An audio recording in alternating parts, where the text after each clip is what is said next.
खांसी की बहुत ही असरदार देसी दवा। देसी खांड 150 ग्राम में 50 ग्राम पिसी हुई सौंठ और 20 ग्राम पिसा हुआ काला नमक मिला लीजिए। ये तीनों वस्तुएं तो आपको पंसारी की दुकान से पिसी हुई मिलेंगी। आपको 20 ग्राम सत नींबू और 20 ग्राम पुदीना सत लेकर इन दोनों को अच्छी तरह से पीस लेना है। बारीक पीसकर पहले वाली देसी खांड में मिला लेना है।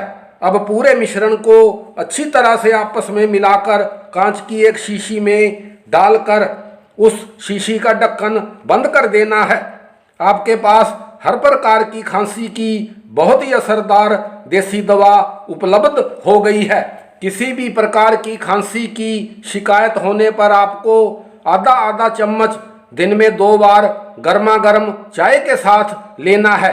2 या 3 दिन तक इस दवा के इस्तेमाल से आपकी खांसी बिल्कुल रफू चक्कर हो जाएगी। और हाँ, देसी खांड, पिसी हुई सौंठ, पिसा काला नमक, सत नींबू और पुदीना सत आपको पंसारी की एक ही दुकान से मिल जाएंगे।